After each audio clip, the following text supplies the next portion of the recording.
Good morning. I'm guessing if you're watching this video, you probably don't know who I am, so let's go over that first. I'm G2 Jake. I own a premium yo-yo company, G Squared Yo-Yos. My company focuses on pretty high-end stuff, most likely not what you're looking for if you're looking for your first yo-yo, which is probably why you clicked on this video.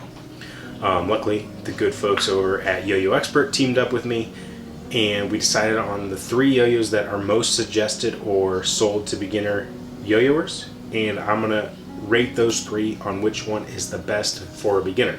Those 3 are the Recess First Base, the Yo-Yo Factory Replay, and the Yo-Yo Factory Shutter. Now, the First Base, this is my favorite of the 3, but it's not the one that I would say is the best for a beginner. It's my favorite because of the shape, the way it plays. It's lighter. It kind of just fits the categories that I like overall as a yo-yo, and it also comes with a slim or thick bearing, so you can have responsive or unresponsive bearing. This is the one I would suggest to give away if you're giving it away to a friend that doesn't yo-yo and you don't even know if they have interest in it, just because of the price tag compared to what our #1 option is going to be.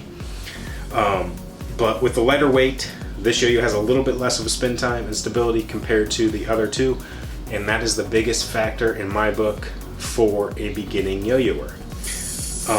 You're gonna have a weak throw as a beginning yo-yoer, so you're gonna have a slower spin time, shorter spin time, and your stability drops off with the slow spinning. So that's why this does not get the #1 beginner yo-yo in my book. Neither does the Replay. But what the Replay does get as #1 in my book is if you get the responsive version and you're teaching somebody just to throw and catch. Because this is a heavier yo-yo, it has a better spin time and better stability than the First Base on a weak throw, which someone that is just learning how to throw and catch, they're gonna have a weak throw most likely, so that's why I would suggest the Replay for them. But overall, if you're interested in yo-yo, you have a friend that yo-yos, somebody that can help you bind, or if you're interested in learning how to bind right away, just pick yourself up a shutter. They usually run around 40 bucks. And of these 3 choices, this yo-yo has the best spin time and stability of the 3. It's made out of aluminum. That's mostly the reasoning why. The QC is going to be a little bit better. While not perfect, this one still has a little bit of vibe, but as a beginner, you're going to beat it up. You're not even going to know what vibe is yet. You're just focused on getting a yo-yo that will perform and let you learn how to bind, learn the basic tricks, and the shutter is definitely going to do that for you. Circling back around, so as a beginner, you're going to have that slower throw or weaker throw. You're still going to have great stability and a pretty good spin time with this. The best out of the 3 choices here for sure. And ideally, I want a yo-yo that you can learn on easier than getting too frustrated because it's tilting too easily, it's running out of spin too quickly when you're trying to learn how to bind.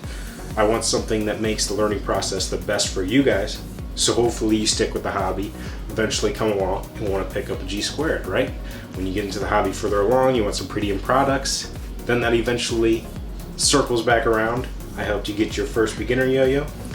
Maybe you'll come back around and like one of the products I'm making. Even if that isn't the case, and you do just want to pick up your beginner yo-yo, or a friend a beginner yo-yo, head over to YoYo Expert, do that. Like I said, for somebody that's pretty serious about it, get the shutter. For somebody that's complete novice, mostly your younger kids, get the Replay. You know, that'll take them a little bit longer to learn, so that's just throw and pull it back up. And then if you're looking for somebody just as a random gift, you don't know if they're going to like it or not, go with the First Base. It has the responsive bearing with it as well as the unresponsive, so they can kind of grow with it if they do decide that they are a little bit interested in the hobby. Thanks for watching, guys. We'll see you soon.